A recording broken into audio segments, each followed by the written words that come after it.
So after the video that I posted last week about the story of my dad's murder, there were a few people asking questions about the background of everything, where it came from, what happened, the background of what happened to my dad, and who was Carolyn, who was my dad, and what was their relationship and my relationship to them as it pertains to the story. I felt like I could give a lot more clarification on what really happened before the incident occurred, and give people more insight on really how the situation happened the way it happened and why it unfolded the way that it did.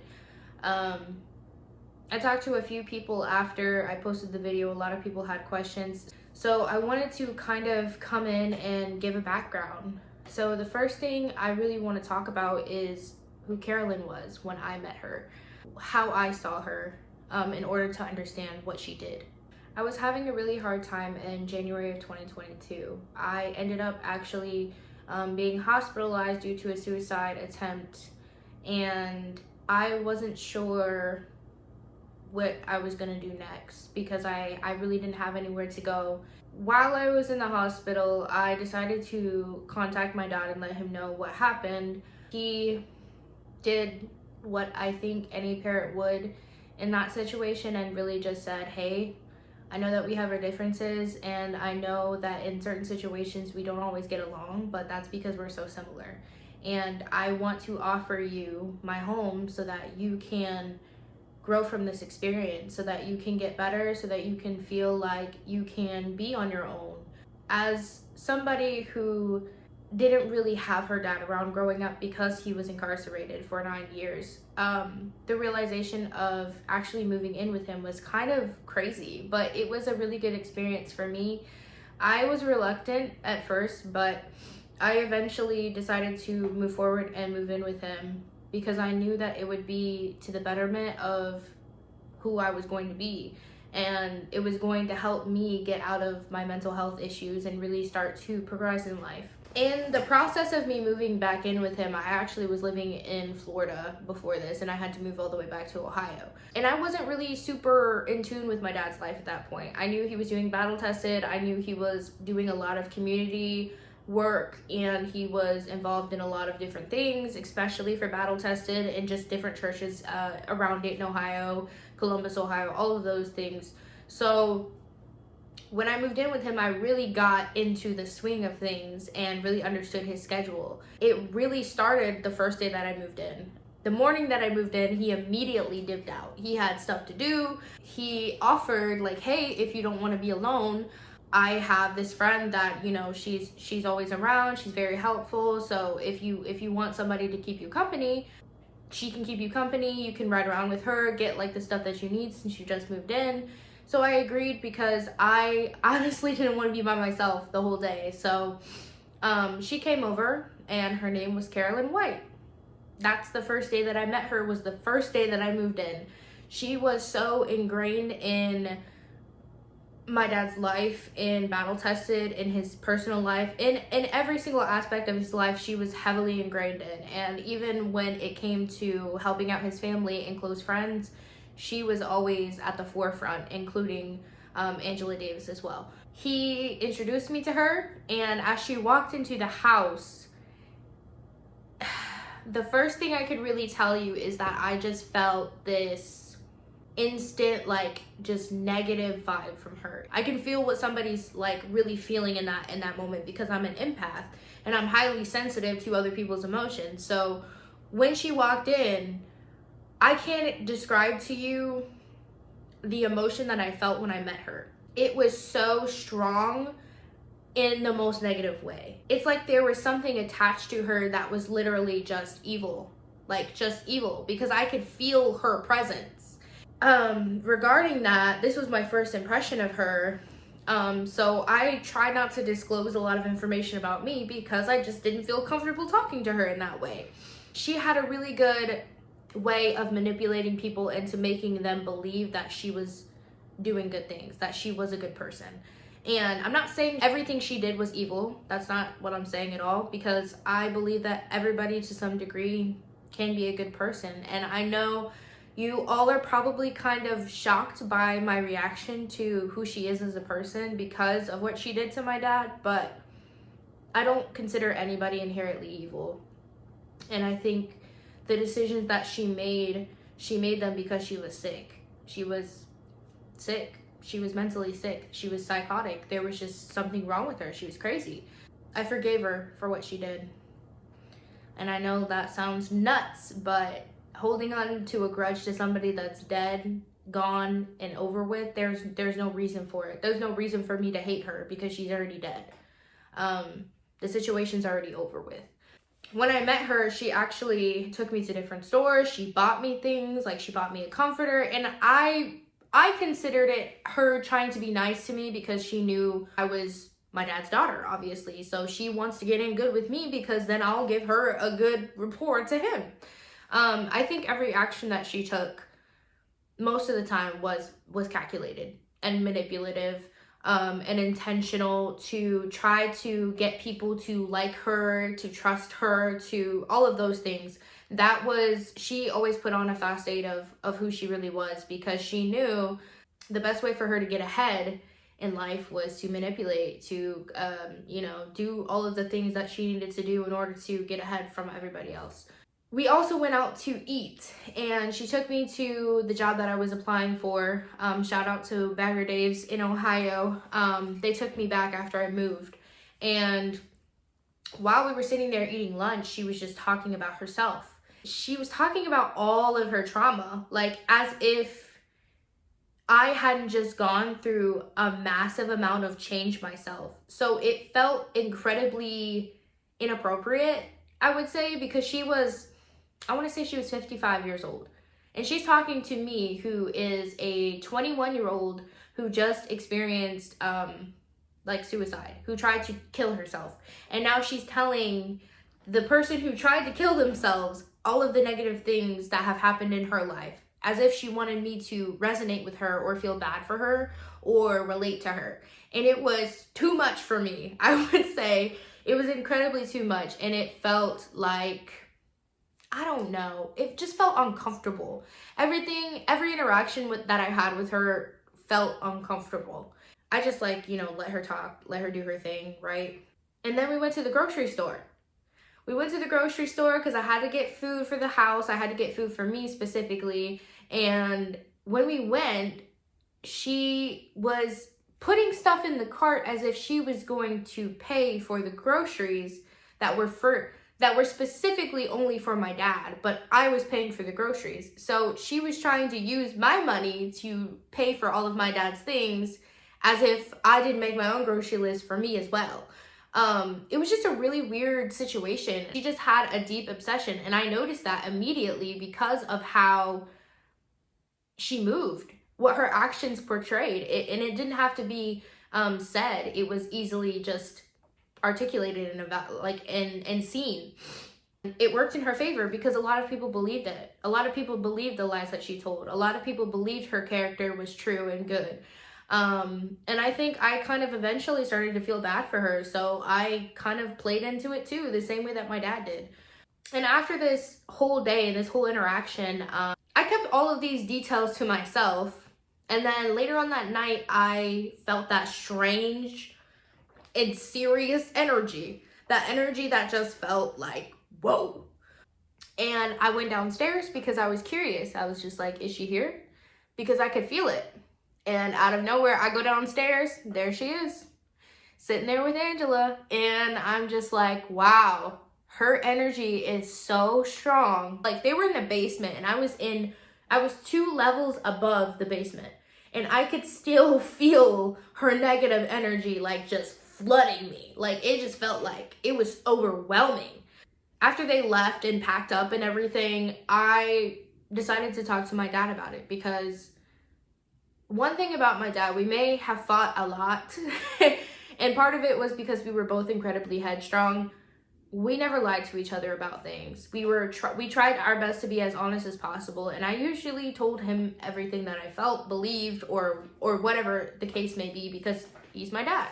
So when they left, I sat down with him and I said, so what's up with Carolyn? Like, what's up with her? She's really weird. And we just went into talking about everything that I experienced before. And he was just like, wow, you caught on really quick. And I was like, what do you mean by that?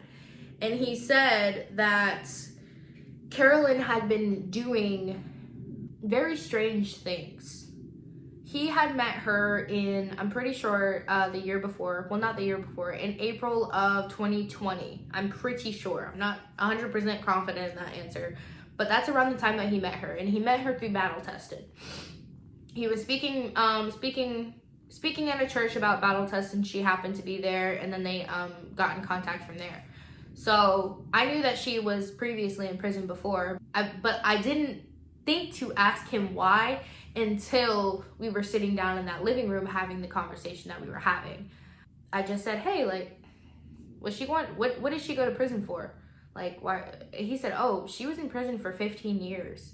Normally when somebody, you know, comes out of prison, I don't even ask them why they were in prison, because growing up from somebody that went to prison and knowing that they have been able to change and adapt as a returning citizen, I know that not everybody who goes to prison stays the same. I know that myself from firsthand experience and secondhand experience. That's just what I've experienced. So I was just curious because of her vibe. He said, yeah, she went to prison for 15 years because of kidnapping. And I was just taken aback kind of, because that kind of charge from a woman is kind of surprising. And I've never heard of like anything like that in similarities. She had kidnapped some girl, and I'm not even sure the details of the charge and why and all of the background, but I do know that she was charged for kidnapping, and she tried to attempt to kill the person that she kidnapped, and she had somebody else do it. So she had somebody else kidnap that person. And when he told me that, I kind of felt even more uncomfortable being around her. So my dad was like, I'm gonna let you in on a secret, but you can't tell anybody else. This is something that we cannot talk about with anybody else. Nobody else knows. Only a couple of people know, but I'm gonna let you know what happened a few months ago. So I said, okay. My dad was still on paper at the time. He had just gotten out of prison, so he was on probation still. He had a probation officer. He had to, you know, adhere to all the lines, restrictions, regulations that went under his probationary period. And if he didn't, he was going to go back to prison. So he was very strict on himself about everything that he did, because he wanted to do everything by the book, and he wanted to do it right because he did not want to go back to prison, which I can't blame him.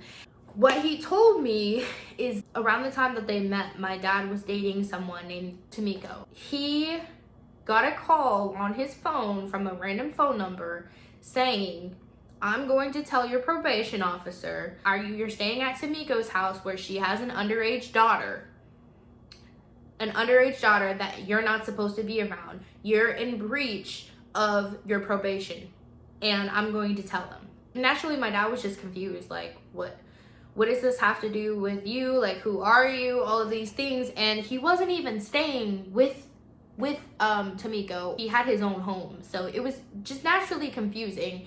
And he was just like, why is somebody out to get me? Why does somebody want to get me in trouble for nothing at that point? He had an edge, and he thought maybe Carolyn was behind it. I'm not sure why he thought that, but when he had the conversation with her, needless to say, throughout that conversation, he recorded it on his tablet, and she admitted that she had got somebody to call my dad's phone and threaten him about his relationship with Tamiko. He saved it just in case something else bad happened to him for further evidence, but he left it at what it was. Now, this is the point where I was genuinely confused on why he was still talking to this person, why he still had this person in his life, because I just could not process it. I was just like, why are you still talking to her? Like, she's obviously trying to hurt you. She's obviously trying to get you in trouble. And I think my dad was so dedicated to helping her to a degree that he just tried to bypass it because he felt like he was in control of the situation. And as we know, he was not. Once she admitted it and he saved it, and I knew that about her, I didn't trust her at all. There was no part of me that trusted her. And while I lived there was more than one of these occasions where she had gotten someone else to contact my dad about something to threaten him or something to get more information out of him. This was a tactic that she regularly used to try to get more information and more threats to him. I think the reason she originally did what she did when it came to Tamiko, in that situation with Tamiko, is because she was jealous of Tamiko. In every situation, she has tried to get rid of any potential threats or relationship in accordance to my dad. So if she felt somebody was getting too close to him, especially a female, specifically a female, was too close to my dad, she had to eliminate that. Her brain was working in a way of manipulation. What is the best route that I can take so that I can have this person that I know is supposed to be mine? That was her mentality. That's what I think her mentality was. So she was trying to figure out the best way to break them up. And essentially down the line, it kind of worked. They both ended up parting ways. As we go on to the next incident, like I said, she was heavily involved in Battle Tested. She was heavily involved in heavily involved in my life as well. She was at the house almost every day. Carolyn was also working she was working in Columbus when I first met her. It was about an hour away from Dayton, so she had to take the drive to and from, back and forth all the time. And she somehow convinced one of her coworkers, I think she was sleeping with this coworker, to text my dad and ask him questions about himself and also ask him questions about Carolyn, as if Carolyn wanted to know how much information my dad had on her. I guess it was probably because she wanted to know if he was genuinely interested in her. Because I read the text messages, and they were text messages like, I really want to get a gift for Carolyn. What's a good gift I can give Carolyn? Do you know what color she likes? Just asking random questions like this, and there was nothing that pertained to anything. And she made a mistake. So one of the messages she intended to send to Carolyn, where she was talking about what she was sending. I just texted him now. I just let him know such and such. I don't exactly remember what she said, but you could tell that she didn't intend to send the message to my dad at all. She intended to send it to Carolyn. And so my dad called her, and she did not answer. She didn't answer for days. There was just really weird instances like that happened often, and more often than not, he just kept rolling with the punches. This is the part of the story where I tell you my anger towards him. I honestly feel like this could have been avoided. I feel like there were a lot of different reasons that his death could have been avoided if he had taken the time to look and see what was in front of him.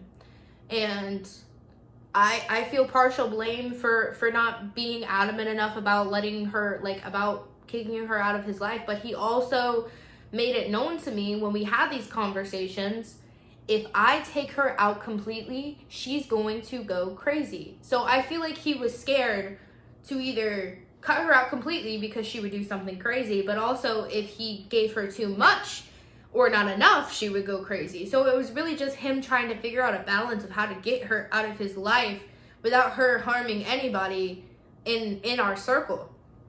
And as you can see, it failed. It didn't work. It didn't work the way that he wanted it to. It didn't work the way that I wanted it to. She also had a lot of mental illnesses. There was a lot wrong with Carolyn. She was bipolar. She had borderline personality disorder. She had anxiety, PTSD, depression, you name it, she had it. You name it, she had it.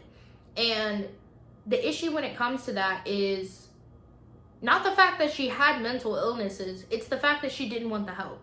She didn't want to do therapy. She didn't want to take medication. She didn't want to get better.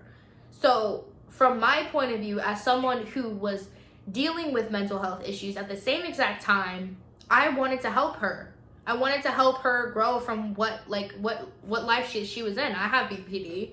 I have depression. I have anxiety. I have PTSD. I have all these things. And I was working on growing and evolving them, so to the point where it didn't really feel like I had them at all anymore.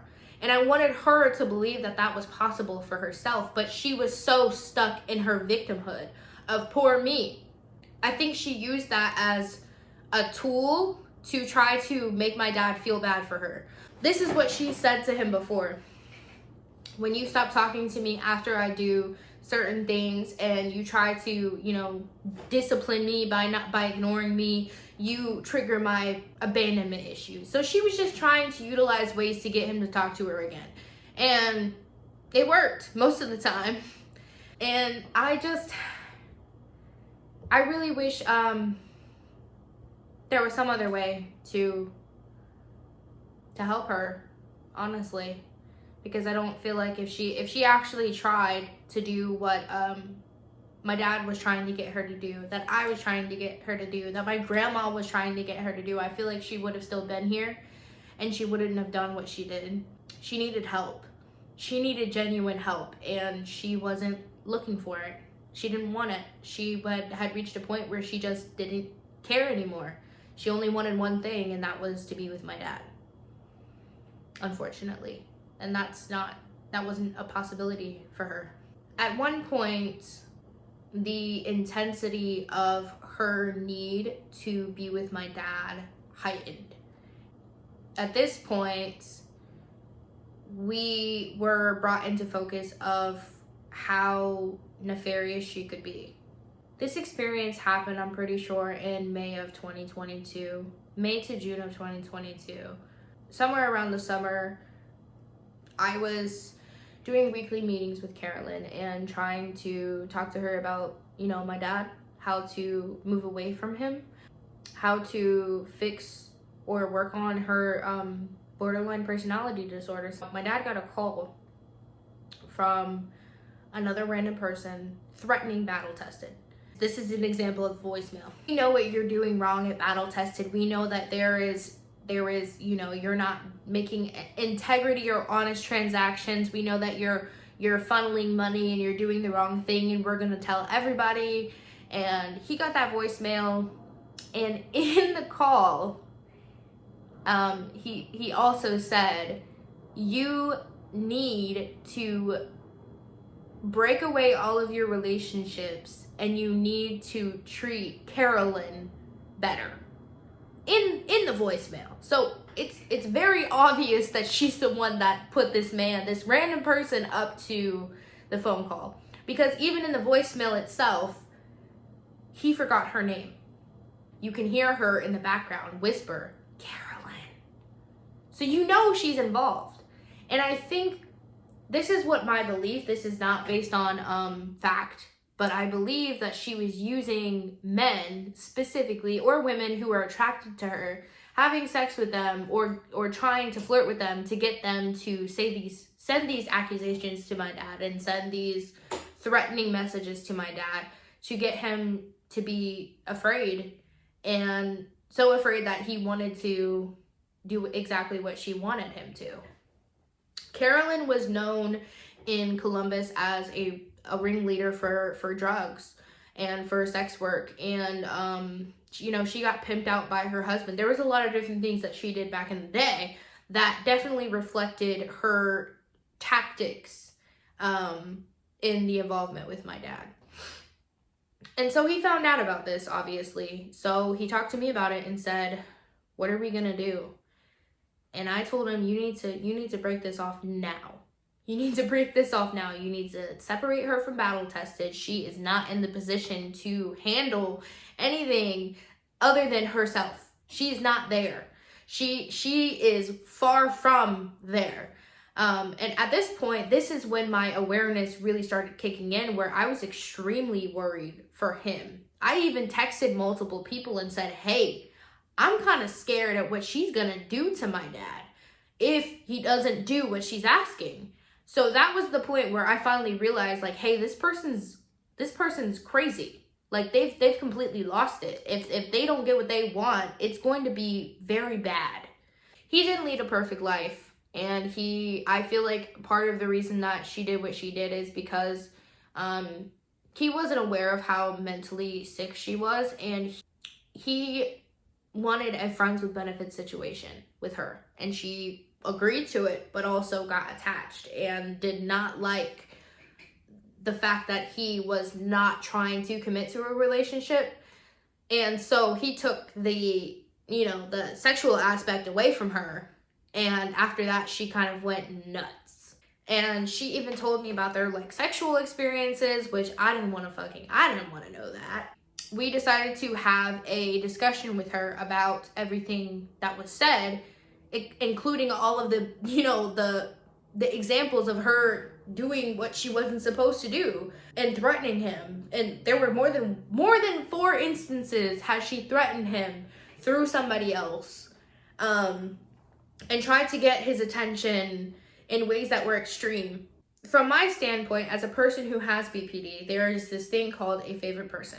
You have a deep obsession with the person that you love, and if they're not giving you the attention, you feel like you're going to die. And that was my dad for her. That was her favorite person. But I wasn't aware how far her desire to be with my dad could go, as in she would kill him in order for him to be with no one. She would rather him die than not be with her. That is what I failed to realize. We tried to talk to her and get her to separate from Battle Tested. She cried. She cried a lot when we told her. She didn't want to admit any mistakes that she made. I think she really just tried to cover it up as best as she could. She never admitted that she did any of these things, but you could tell on her face that she did them. She even at one point, when my dad was on the road and I was just home by myself, she would drive past the house. She would creep past the house. He's not even home. What is your desire to be here? Like, to be right here? And so, because she lived, 3 houses down, she had the ability to do that. She would just sit outside the house sometimes for no reason, just to look. I think she used her mental health as a crutch to try to get attention a lot of the time. And it worked majority of the time, because if you spoke to the people in Battle Tested, in the community, a lot of people really believed her story. A lot of people genuinely liked Carolyn. They thought she was a good person. And nothing led them to believe anything different. And I think that's kind of where the story ends. I knew who she was. I tried to understand her as best I could and help her as best I could, just as similar as my dad did. But the difference between me and him is that I knew when to let go. And I knew when things started getting dangerous. So I can't say that I hate Carolyn. I can't. I don't hate her. I don't despise her. The first time I found out that she killed him, I did want to murder her. I'm not gonna lie. There was an intention. If she wasn't dead, she was gonna be. And that was really where I stood when I first found out. But I've gotten to the point, it's been over a year. She's dead. There is nothing that I can do to change what happened. There's nothing. There's nothing I can do to change the situation and make it different, because it's done. She did what she did. My dad died. And as abrasive as that sounds, it's the truth. And I've learned to kind of just let it go. Let it go, because there's nothing else I could do with it. Then if I hold on to that pain and that bitterness of her killing him and not forgiving her, and forgiving my dad for not seeing the signs and for not listening to multiple people who told him that she was no good for him. I could have, held my grudge against both of them for the things that they've done. More and specifically Carolyn. But I realized that there was no reason to. If I held that pain in my heart with no forgiveness for either of them, it would have killed me. It would have literally killed me. It would have torn me to pieces, because even now, even though I'm talking in such a confident way, I have reached this point because I have worked every single day to get over this, to make this trauma something that I can turn into something beautiful. I work every single day to do that. And the reason that I lack the emotion and the reason I can tell this story now is because I've reached that point where I think logically about the situation. And that doesn't negate the fact that it doesn't hurt every day that he's gone. But being able to let go of that hate and that bitterness that sat in the bottom of my stomach for the first, 6 months of me finding out that he died and why he died, has given me a freedom that I can't explain to you. It's changed my entire perspective on life, my entire perspective on what forgiveness means. And the one thing that I think I can learn from this is that if I can forgive somebody who literally murdered my dad, I can forgive anything. Because I want to walk in forgiveness. That doesn't mean I forget. It doesn't mean I trust everything and I trust everybody. I've learned a lot about trust from this situation and this trauma. But I've learned so much because I've opened myself up to the possibility of learning from the situation. Because if I looked at it from a standpoint of where I was looking at it originally, I would have broke. I would have lost my life mentally. It's honesty here, because it could have made me somebody who could not deal with reality because of how aggressive it was to realize. And I thought the only way for me to get over this is for me to understand it and for me to let go of it. I really want to talk about my dad, because those of you who don't know me and who have commented on the last video, and to all my new subscribers, I really thank you for taking the time to listen to his story, because his murder may have been the end of him, but it was not who he was. He deserved to be so much more than just what happened to him at the end. And I wanted to share a couple of sections of people I've interviewed that I'm going to be putting in the book about my dad with you all. So you don't just hear from my perspective, but you hear from others as well. Because to most people, my dad was a hero. Some people even considered him like Jesus. Literally like Jesus. I'm gonna read these really quick just so you can get a bigger glimpse on who James Battle Tested Clay was. And if you ever want to know more about him, he does have a YouTube page. It's still up.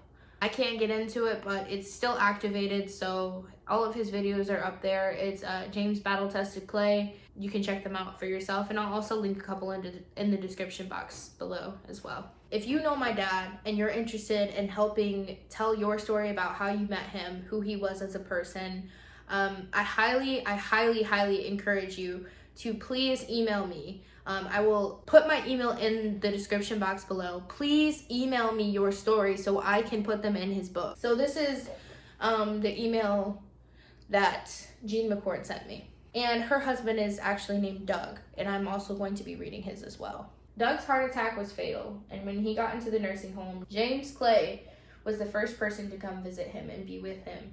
That meant so much to Doug. And when Doug was in the ICU, he was just aware enough to write, "I think it's over. I want you to call James Clay," and have him do my eulogy. It was so much worse to call Henry and James than to call my kids. It was all I could do to keep it together. So in total, my dad made a celebration of life for one of his friends who was previously a volunteer at CCI, which is Chillicothe Correctional Institution, which is where my dad went to prison. Doug is actually still alive to this day, thankfully. He meant so much to us and Doug. And Doug has said, even when he was still in prison, he kept saying, "James Clay is my best friend." He gave Doug and I a battle-tested sweatshirt, and I can't wear it. I have to put it away because my heart's broken. I'm overwhelmed with the importance of the work that he was doing and hardly had a chance to get over. Okay, and this is about Doug McCord. During the end of my hospital stay, I was in bad shape. Because I was flat on my back for so long, I could no longer walk. I couldn't sleep and the hours went but so slowly. I was okay to be transferred to a rehab facility, but there was no ambulance available for weeks because of the pandemic. In desperation, I called Clay in the early evening and told him I could not make it anymore. I don't know how he did it, but he found an ambulance service run by a reformed citizen, and they took me to rehab the next day. Clay saved my life. I was in rehab for 6 weeks. Clay was the only person who came to visit, more than once. And as I slowly recovered, Jean and Clay put together a celebration of life for me. A lot of the men in blue came down. It was the most emotional thing I ever experienced. This is just a few of the testaments to explain who my dad was. He went out of his way to help someone in need. Did everything he could to make sure that he could help somebody. I think he always just had a way with words. He was a storyteller, and he was excellent in turning his pain into his purpose. I think at the time there were so many things that we learned from Dad, and there's still so many things I'm learning from him as I grow into adulthood, because there were a lot of things that he said that I took for granted at the time, and now I'm utilizing them to better my life. So needless to say, my dad was an exceptional human being. The only thing he wanted in life was to genuinely show other people a way to be successful in life despite all of their obstacles, whether that was mental health or a prison sentence or whatever it was, whatever it may be, not finding the right career. He was always there. It didn't matter who you were. If you came to him and you needed the help, he was there. I think we're all gonna miss that. We're all gonna miss a little part of that, of who he was and what he did for others and what he did for his family and his community. But I will say, as much as we miss him, we should continue his legacy. He was an example that people should live their lives in a way that was helpful, so that they can become better and grow more. He showed everyone that being compassionate in certain areas can really change people's lives, because he changed so many people's lives. If you could have seen the viewing, there was a line for hours. Endless amount of people came because he truly inspired people. And it's a reminder to me that every day that I will continue to be compassionate towards other people. And I will try to be kind in many ways, more than one, to help others reach a point and a level of success that I intend to reach. The viewing was incredibly hard to process, to see. And the cremation was probably even harder to watch because I witnessed that as well.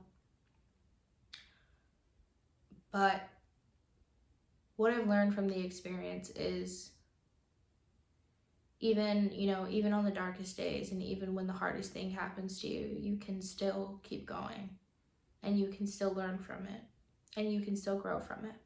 And I'm still using his motto today. The battle test isn't about winning or losing. It's about learning and growing from it. Sometimes things happen that you can't control. And sometimes things happen that aren't necessarily your fault, but they become your responsibility. And it was my responsibility to grieve him. It was my responsibility to tell his story. So thank you for listening. And I hope you guys have a good week. Peace.